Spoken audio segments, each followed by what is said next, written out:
Okay, also. Hello, everyone, and thank you for coming. Thank you, everyone here. And thank you for those joining us online too, especially to those of you who are joining us from different time zones, where it's way past my bedtime. So let me also thank Craig, Paige, and Caroline from the Center for Biographical Research here at the University at Hawaii, and all these sponsors that Craig has already mentioned. So thank you for having me and for hosting this whole series. It's been amazing, and it's a great honor for me to be here. So I'm truly honored, and I would also like to extend my thanks to the original inhabitants and guardians of these lands on which I am a guest. Truly a guest. So I acknowledge that the Hawaiian Kingdom and its territories were taken from Queen Liliuokalani under duress and protest, and that Hawaii remains an occupied state by the United States.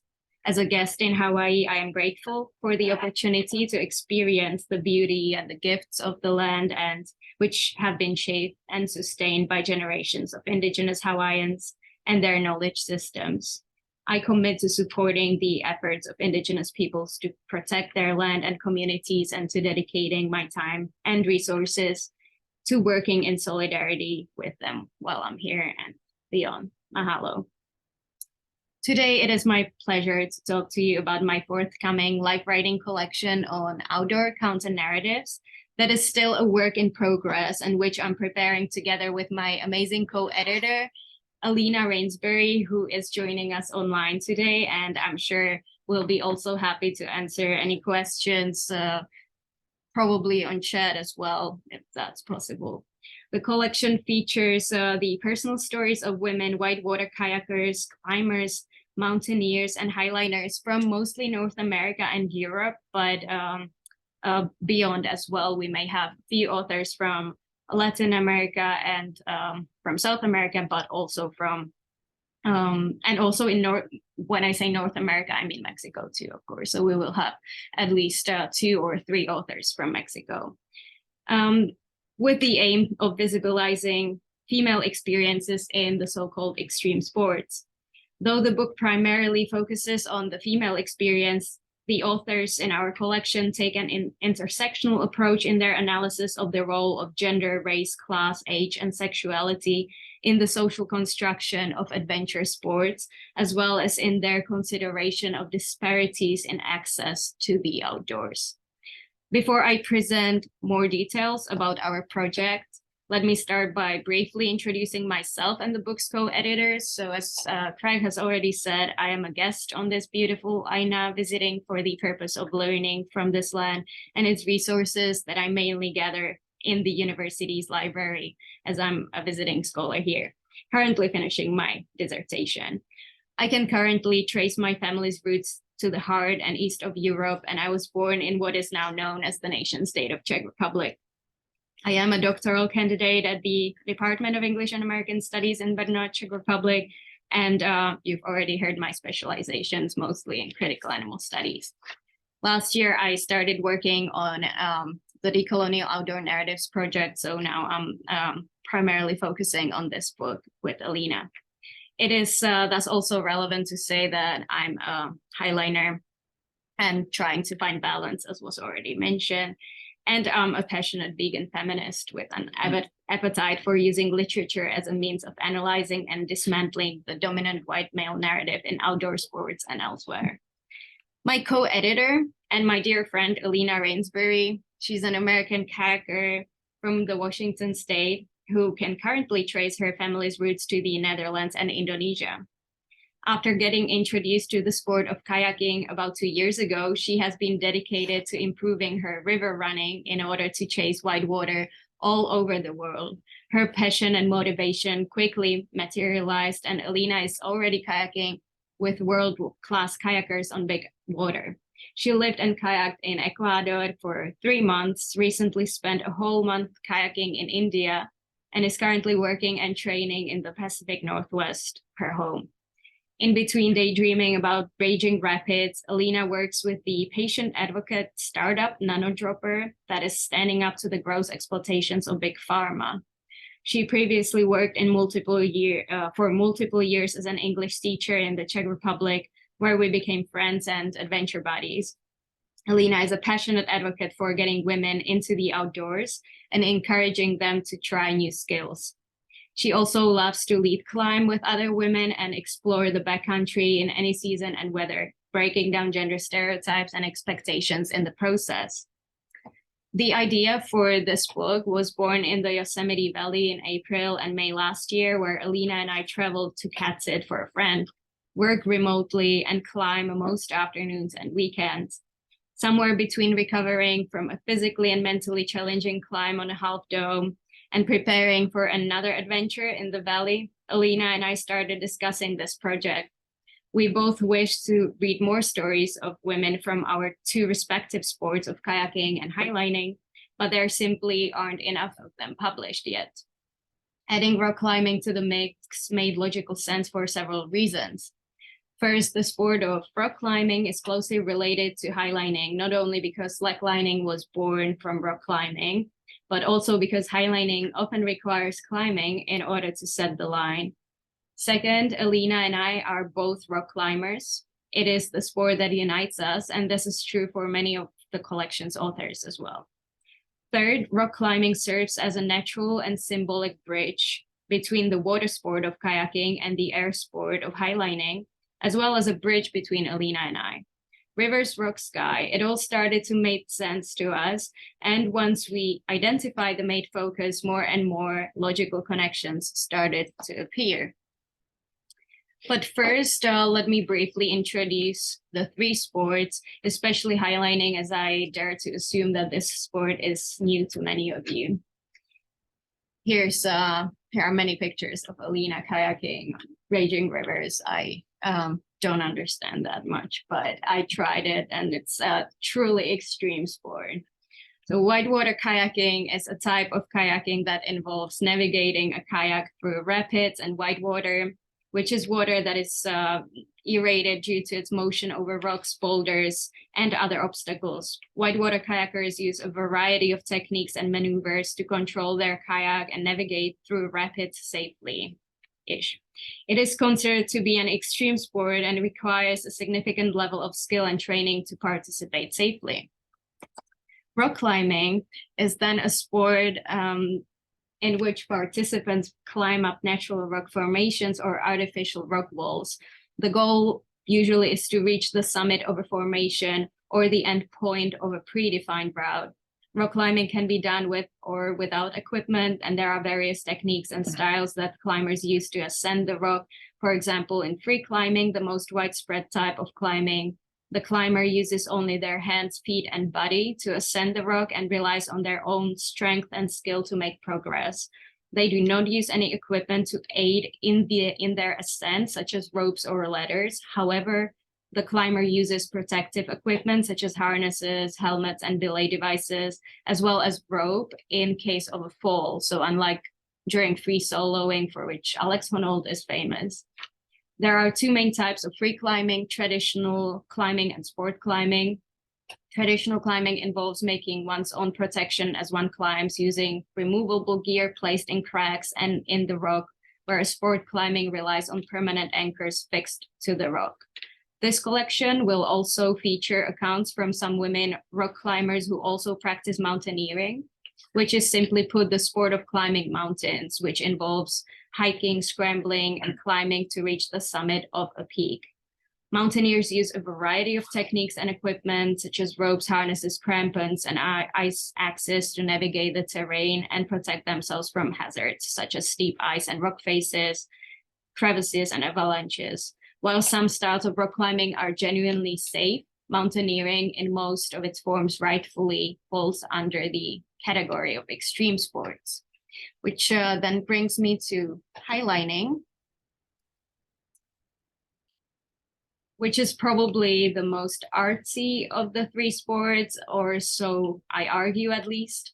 Highlining is a subdiscipline of slacklining practiced at heights.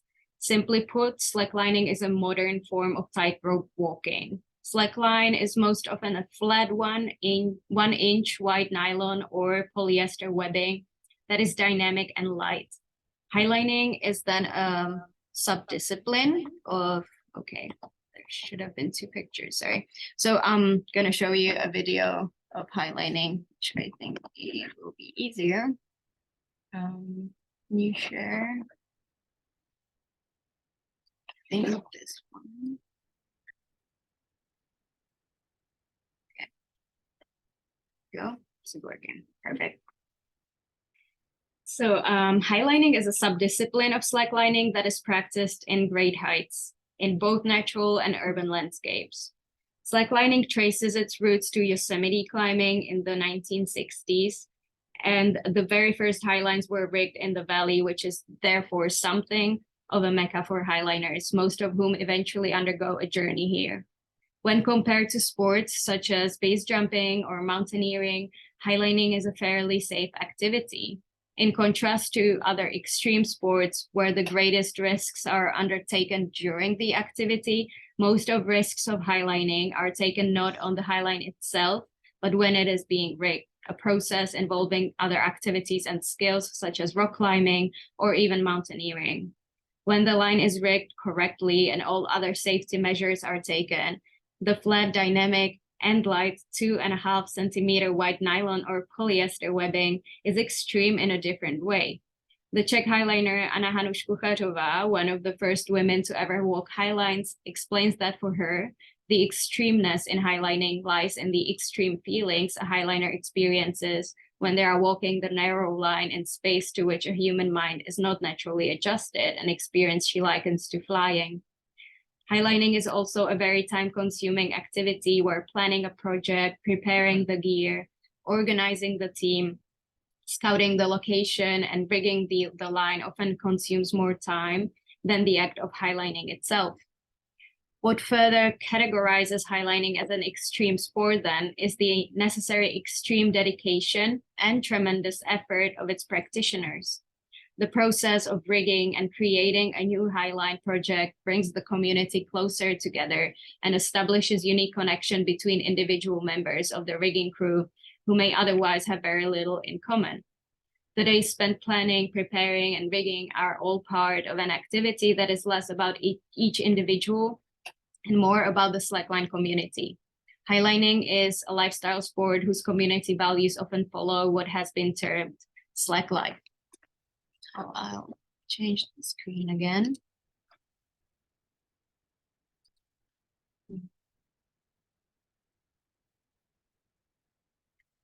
There we go.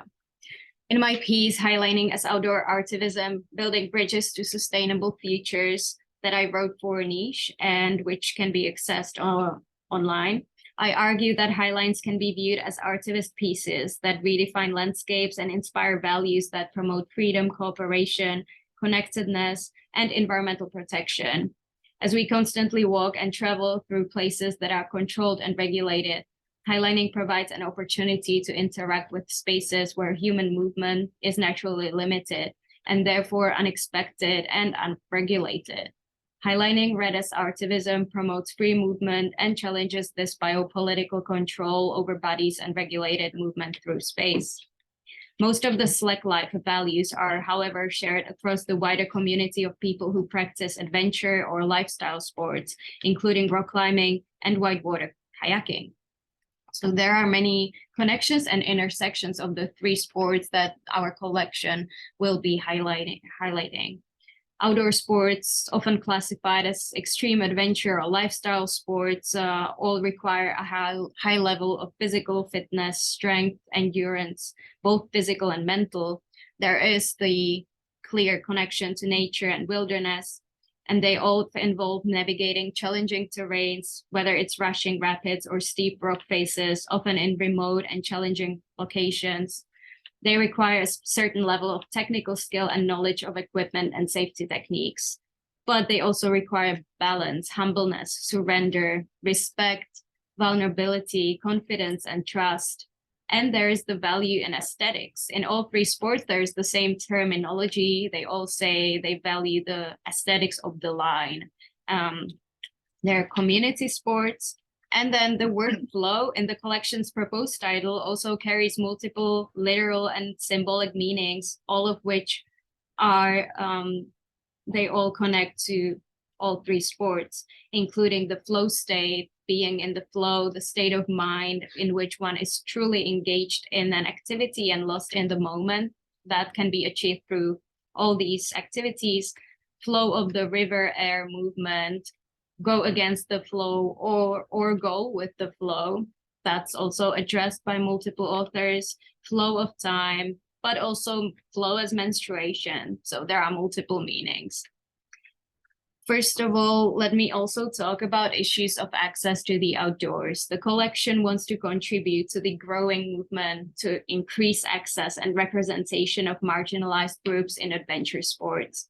In the 21st century, outdoor activities, including some adventure sports, have become more accessible to the general settler population that now enjoys the many health benefits of actively spending time outside. But access to the outdoor spaces remains restricted for minoritized people.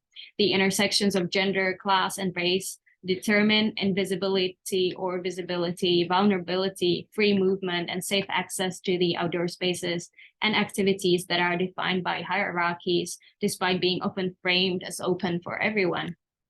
From physical and sexual violence to racial profiling to environmental racism to stereotyping, minoritized people are often excluded from the outdoorsy culture that helps perpetuate the neo-colonial patriarchal status quo. It is in the outdoor extreme sports such as mountaineering and rock climbing where toxic masculinity and ideas of conquest, colonialism, and white and human supremacy are often most visible.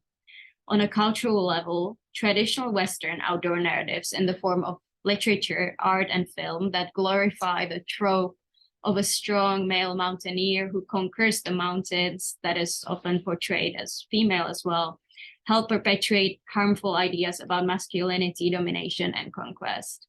This collection was in part inspired by the book False Summit, Gender in Mountaineering Nonfiction, written by Julie Reck, a distinguished professor of lifewriting and mountaineering studies currently based at the University of Alberta. It is my pleasure to also say that I've been in contact with Julie, who has endorsed our project.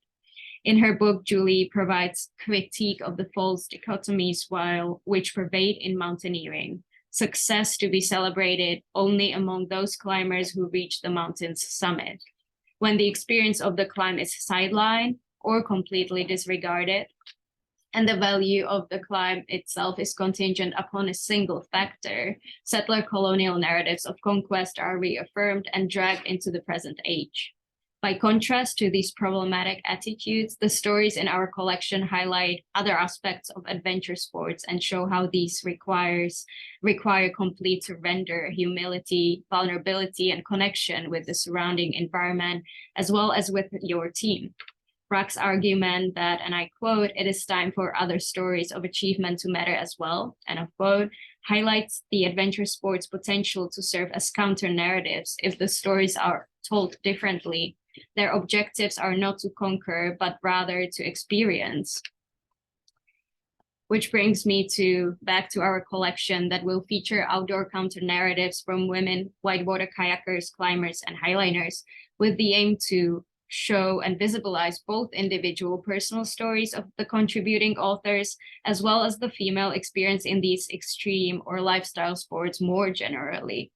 The voices in this book will offer different ways of connecting with the sport and the outdoors, the environment, and the sporting community. The purpose is to emphasize diverse, alternative, and underrepresented perspectives and insights in these sports to challenge and help change the current white male-dominated narrative that has long defined what constitutes success and thus further perpetuates inequality in these sports and beyond. Some of the stories in this collection will reflect on the ongoing gender disparity, gender discrimination, and sexism in these sports, and hence identify the continuing patterns that keep the status quo intact. Other stories will celebrate lifestyle sports for their nonconformity and liberating nature, and highlight their potential to foster transcultural alliances and connections across difference, and motivate a more conscious living with nature in a balanced, sustainable way. The collection is the first of its kind in terms of diversity of contributing authors and in drawing collections between these three outdoor sports. While this diversity of perspectives mainly refers to the author's varying backgrounds and life experiences, it is also reflected in their different relationships to the sports they practice. Thus, the collection will feature stories from rising, ambitious intermediates to pioneers and world-class athletes who have been rocking it in their sports for decades. Some stories are more political, while others use a beautiful prose to describe female experiences in a world dominated by men. But all of these stories deconstruct many misconceptions about stereotypes related to gender, age, motherhood, race, and other intersections. Of course, we know we cannot represent the entirety of the female experience in these sports, but we figured this is a good place to start. The book will be divided into 3 parts, each of which will naturally flow into the next one. To do so, every section will include a chapter that will serve as a bridge between individual sections, in that it will reflect an experience of someone who practices both kayaking and rock climbing, or both rock climbing and highlining. The general introduction will be written by the editors and will include some theoretical discussion of access to the outdoors, as well as brief introduction to each of the 3 sports. And then we hope we will have 5 chapters in each of these 3 sports. Conclusion, again, will serve to draw conclusions, compare and synthesize the common recurring themes, patterns, and experiences, and suggest some ways forward. An exciting part of An exciting part of this project will be a photo shoot for the book cover. In this photo, we want to capture all 3 sports together with a kayaker on the river, a rock climber ascending a rock face, and a highliner walking in the sky. The photo will be taken by one of our contributors who works as a photographer of women in outdoor sports. We also want to turn this photo shoot into a film documentary that will serve as a promo for the book. I just use artificial intelligence to draw the cover photo as we imagine it, but the rock climber here looks more like a scuba diver, and and slacklining that's unheard of yet. So the following are some of the questions authors in this collection address. So these range from how their gender, race, age, class, sexual, cultural, political identity influence access and experience in their sport, questions of sustainability, interaction with the environment where they spend time practicing their sport, living a sustainable lifestyle as a practitioner of their sport, role of their sport and community in the broader environmental movement, connection to environment, all of those. Redefining success, as I already mentioned, that's one big theme that kind of permeates the whole collection. Many of our authors also speak about the difference between community sport and competition in their sport, and how that's different from other sports they've experienced throughout their lives, and how important that is for them, that their lifestyle sport has different values. Then their sports influence on their identity, so how much the sport defines who they are and how they see themselves versus how others see them. The sport's effect on their ability to be resilient, determined, passionate, disciplined, brave, self-confident, independent, etc. Adventure sports as an escape and therapy, that's another big theme.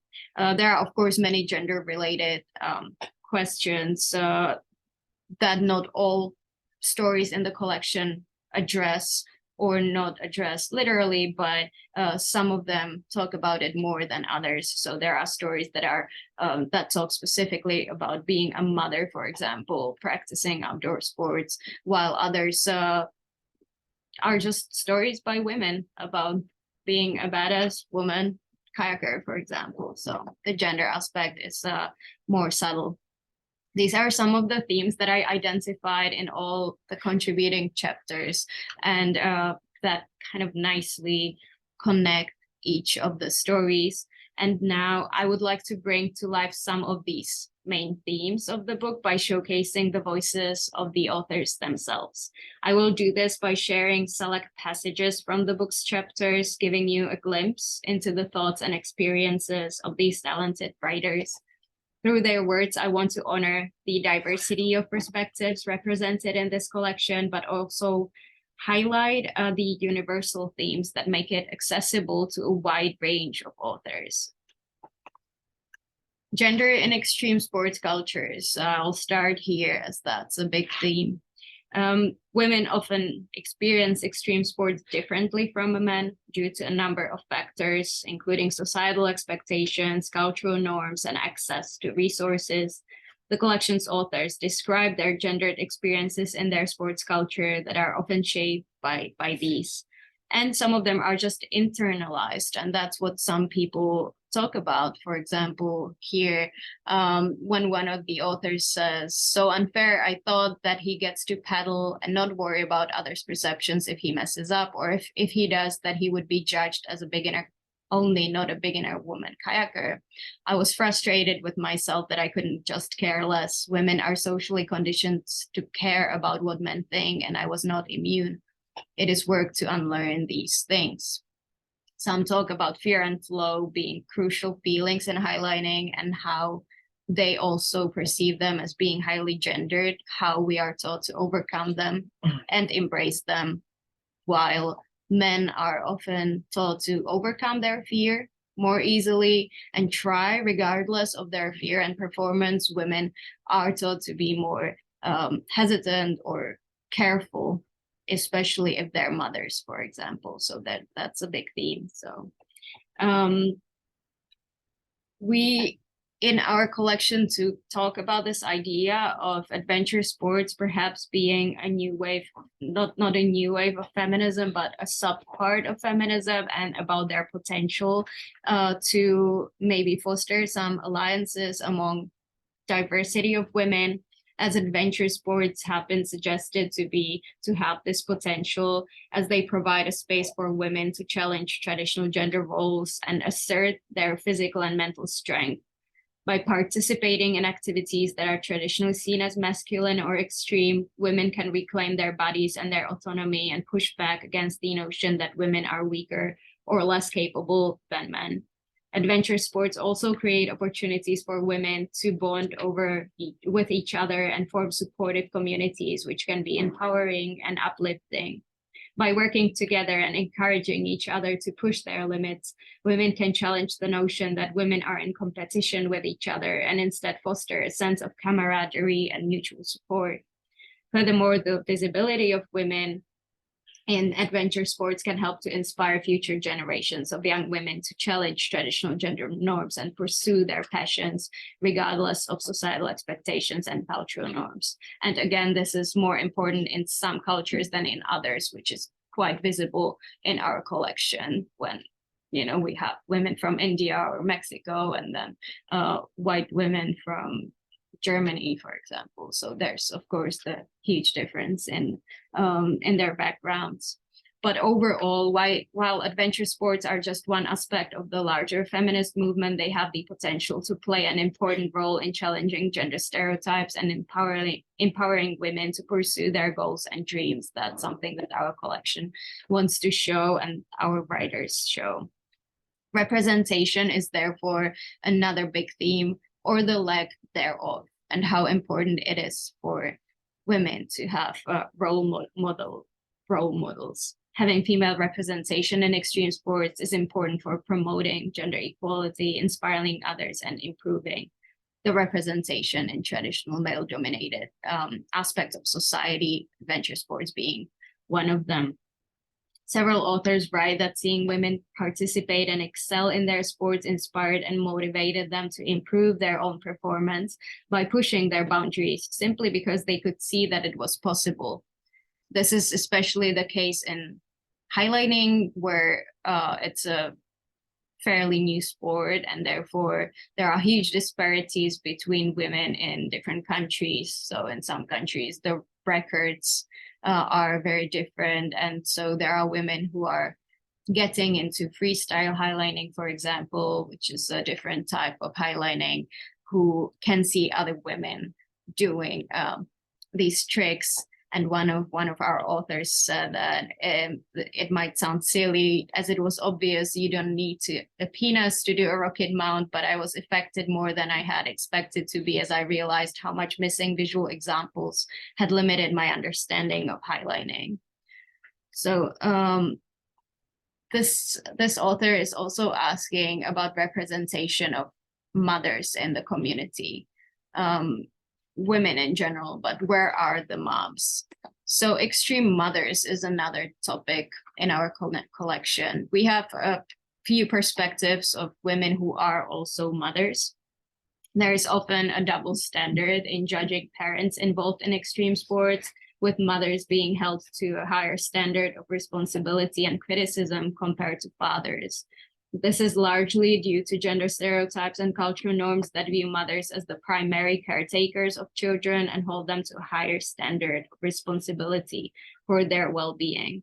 On the other hand, fathers who participate in extreme sports are often praised for being adventurous or simply having a hobby, without being questioned about their ability to balance their passion with their responsibilities as a parent. This double standard is not only unfair, but it reinforces traditional gender roles and reinforces the idea that mothers are responsible for all aspects of child rearing, while fathers are given a pass when it comes to their personal interests and hobbies. Our authors, who are also mothers, describe their barriers they have had to overcome in their journey, including facing judgment from society or lack of support to continue pursuing their sports. Their stories challenge these gender stereotypes and show that mothers who participate in extreme sports can be just as dedicated and capable parents as those who do not, and can serve as positive role models for their children. Furthermore, participating in adventure sports can be a way for mothers to maintain their sense of identity, challenge themselves, and promote physical and mental well-being, which can ultimately make them better parents. Deconstructing ageism is yet another topic. The collection breaks down stereotypes about aging, challenges us to reconsider our socially constructed preconceptions about aging bodies and pain in general, on an inspiring account of a retired highliner who dared to follow her calling and didn't conform to the society's expectations from a retired mother. The chapter paints a realistic picture of what it takes to become quite likely the world's oldest highliner, or at least the world's oldest female highliner, by documenting the various struggles she's had to overcome in all stages of her journey. The author shouts her messages loud and clear. Don't give up, learn how to lose, don't compare yourself to anybody, learn from your mistakes and enjoy every moment.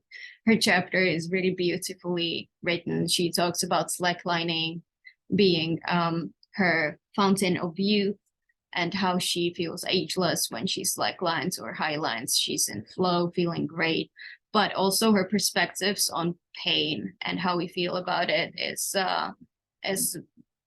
very radical. She talks about having these inherited socially constructed preconceptions about it and how we can tackle pain by looking differently at it, not as a thing that limits us, but rather as a thing that can push us because it's telling us something. And she has highlining as a case study, you could say. She used to be an academic, so it shows in her chapter too. So yeah, she sees pain as more empowering than disempowering. We have many universal topics in the collection too, time being one of them. It's a common universal theme addressed by the authors, who each have a very contrasting relation to time, depending on their different responsibilities in life, especially.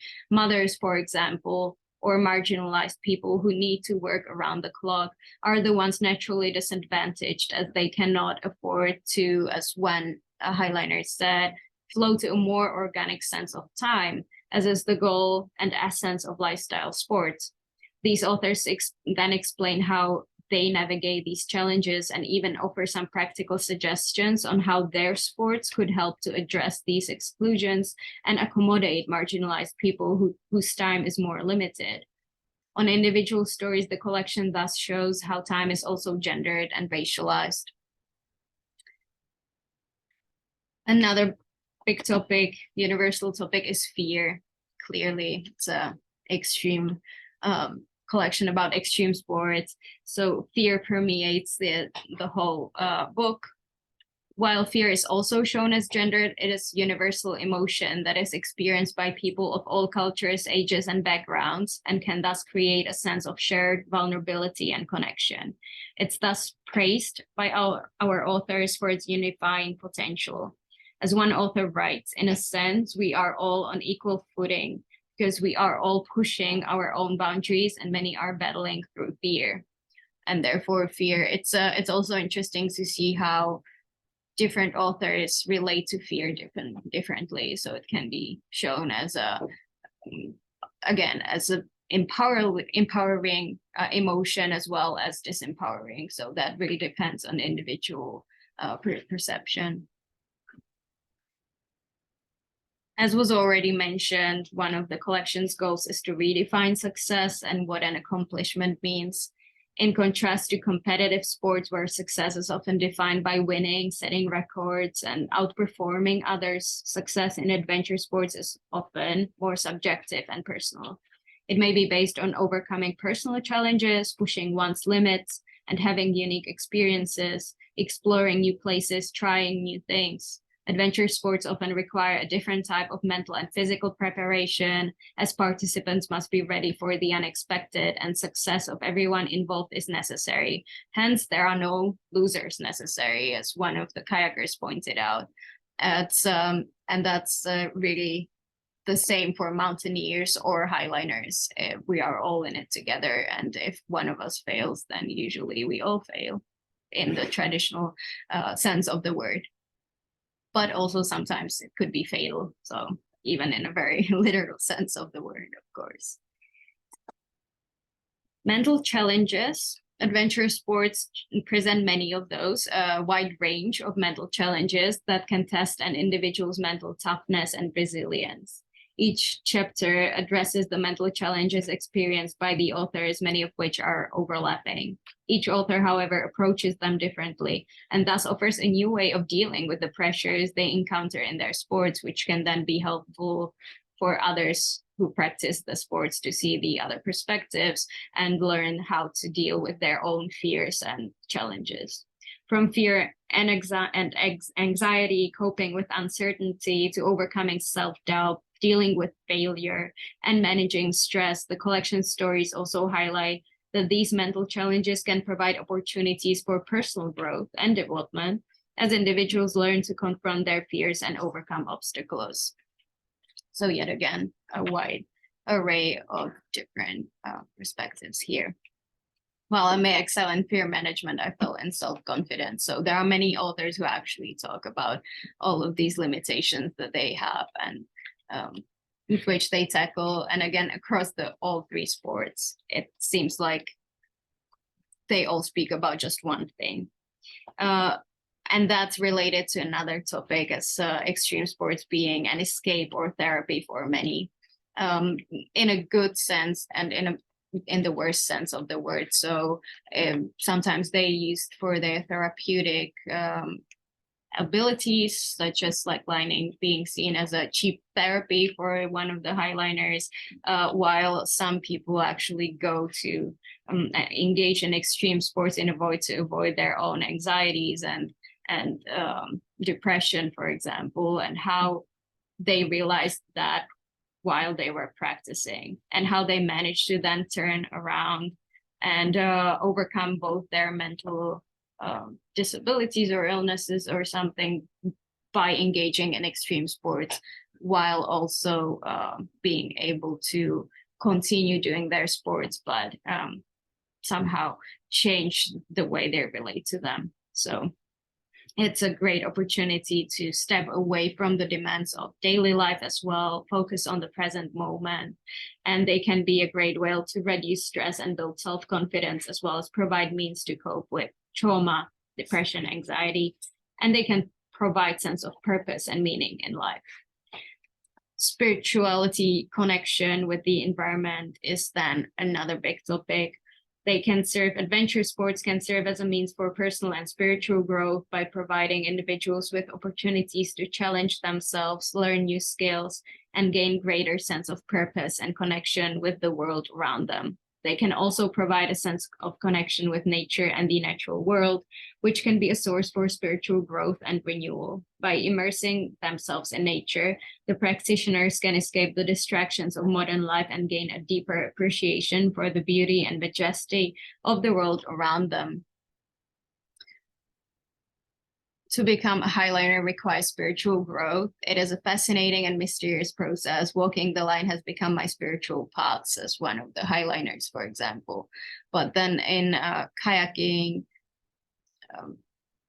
same thing happens to kayakers. For now, I enjoy the moments when I feel connected to the environment, when I remember that I'm floating in the middle of a river in a flowing state of mind. So this author in particular talks about how she doesn't necessarily achieve that flow, the state of mind in the sense of the world word that she would be completely engaged in that activity, but more in the sense that she's in flow with the river and she really appreciates all the connections with the environment surrounding her. So she redefines how flow can be experienced.